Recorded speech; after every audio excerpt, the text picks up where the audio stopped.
Kidnapping of Americans in Ukraine.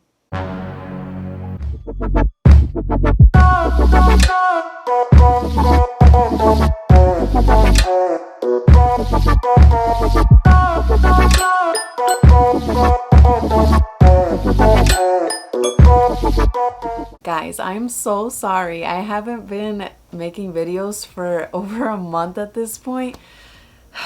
Who am I? I don't freaking know. Now that I found out I was pregnant, I just had to take a little break. Your girl was so exhausted. Now my energy's coming back, so we're gonna do some exciting videos. So, you know, give me some ideas. I'm gonna do some not horror stories, but like my scariest moments that I've had, like real life ghost stuff. I love talking about aliens. I love talking about ghost stories.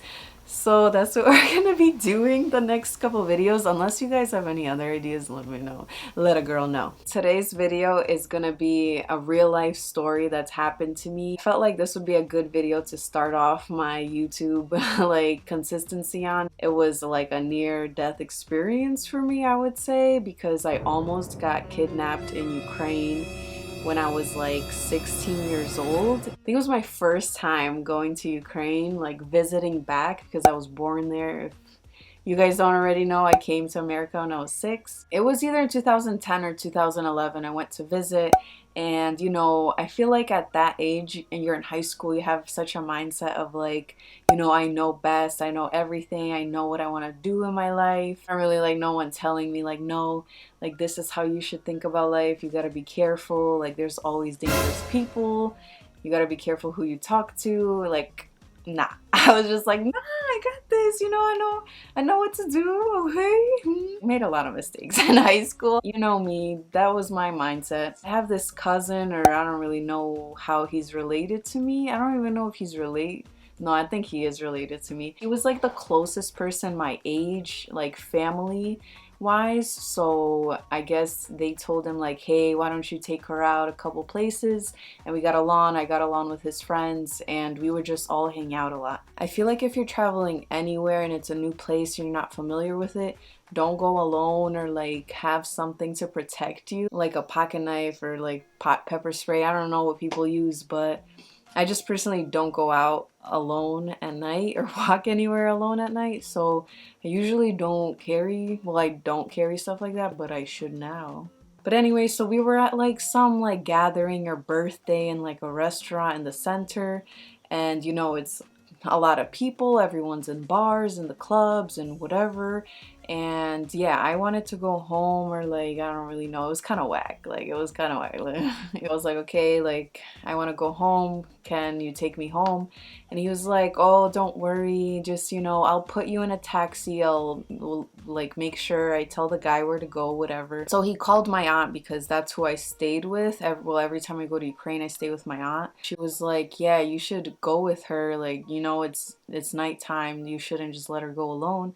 He's like, no, like I'll make sure I talk to the taxi driver. My aunt's husband is a taxi driver, so he knows all of them basically. I was like, nah, we're coolin', like don't worry, you know, it's literally like a 5-minute drive from the center to the apartment. So I was like, it's cool, like nothing's gonna happen to me, I'm no one special. So I get in the cab and, you know, whatever. Yo, I literally don't even know how or why we got to this conversation.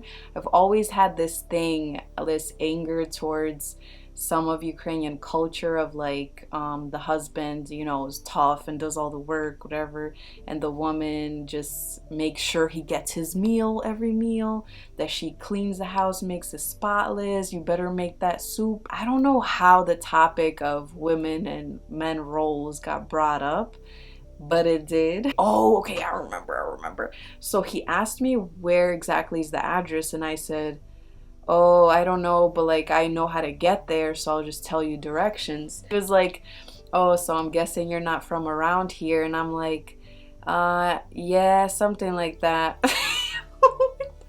I don't know how to explain it, but it's a really cool thing when you go to Ukraine and you speak English. Everybody kind of looks at you when you're in the store and they're like, oh my God. So then he made a comment of like, oh, you're probably from America, huh? And I said, I started laughing because like it was just a cool thing, I guess. And at the time, you know, you want to look cool. It was just a taxi driver, so like I don't know what the frick I was doing. I think he asked me if I have a boyfriend or something, like what do you do or whatever, and I was like, yeah, I have a boyfriend, but you know, it's different in America. People don't just sit home and clean all day on their knees and make borscht. If you don't know what borscht is, it's like the red beet soup that's like the Ukrainian, it's like the main dish of importance or something like that. I don't know. I got pissed. Whenever I would get on this topic, I would be like, bruh, like, stop playing, you guys. You guys need to like figure your life out. That's not how it should be. Anyway, like, people should do what makes them happy, but like I was just really angry about it. He was like, oh, what are you talking about? Like, that's what you think it's gonna be, but that's not what a man wants. You need to stay at home. And I was like, bruh. I was like, boy, what? I wanted to fight him. I was really upset. So I got all flustered. I was like, oh no. What is you talking about? I just rev my own self up when I talk about certain topics. I get really like passionate about it because I truly think that a lot of women are so sheltered, and at the time there was not much people with like computers and phones, like smartphones. So I feel like a lot of people were just like, women didn't know what was the possibilities out there for them sometimes.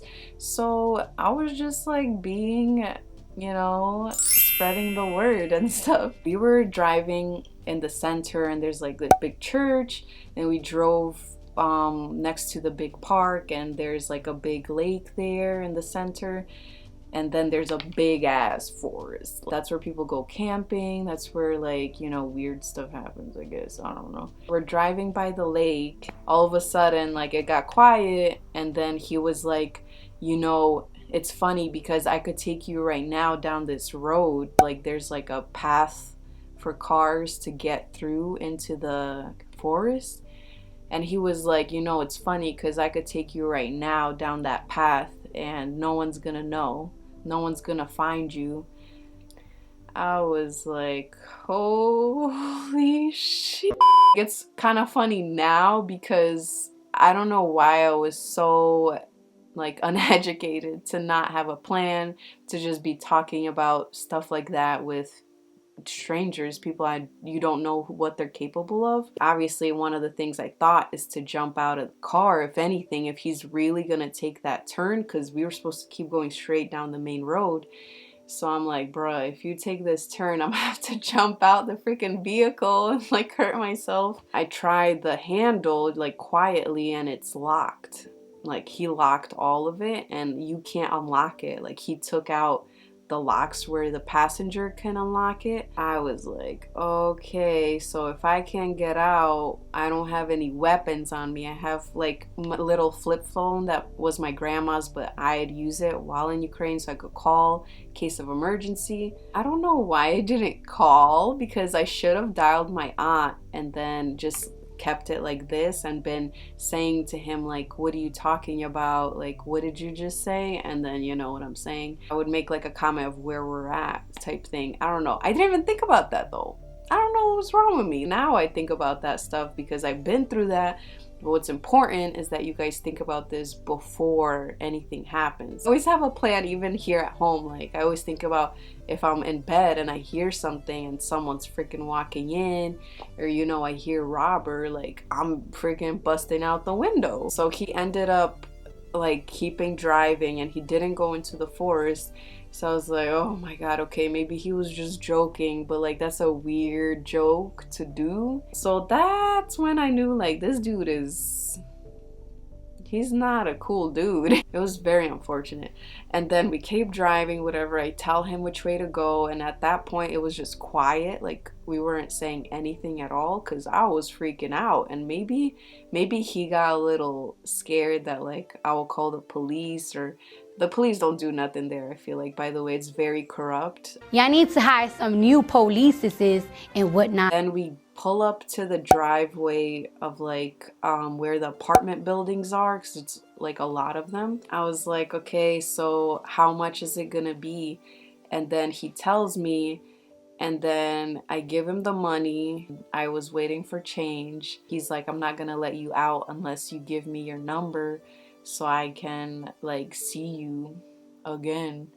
And I was like, what? This dude is like 40 years, 50 years old, and I was like 16 at the time. That's freaking sick. That's disgusting. I was like, I don't even know my number because this isn't my phone. Because I was planning to just do that, like give him the number and just get out, you know, and like report it, tell my aunt's husband so he can report it to the taxi company and be like, bro, this dude is crazy, he's trying to kill people in the forest. I gave him the number because he like looked at the phone, like the info, and it shows your number of your own phone. Then I see my brother, my little brother runs out with my little cousin. They were like 10 years old at the time or something around there, and they like banged on the door because they saw we were just sitting there. And I guess the dude got a little worried and he was like, all right, and then he like opened the door.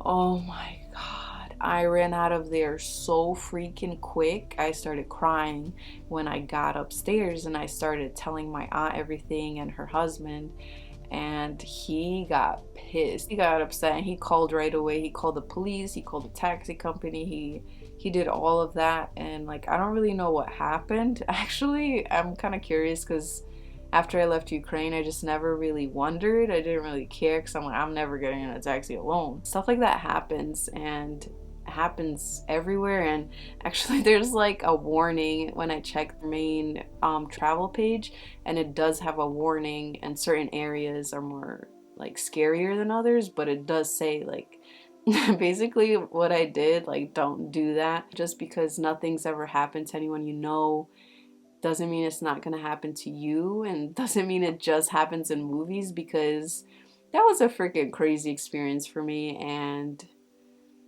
yeah, hide your kids basically. This is serious, but you guys know I try to make everything humorous and light. So yeah, that's my story. I hope I helped somebody out there. If you're gonna be traveling, or if this happened to you, let me know in the comments, or you know, anything like weird like that. Love you guys so much, and let me know what other videos you guys would like me to do. I don't know what kind of hauls you want me to do, what you want me to talk about. And the scary stories, I'm definitely doing that. So I'm excited. I'm excited for Halloween.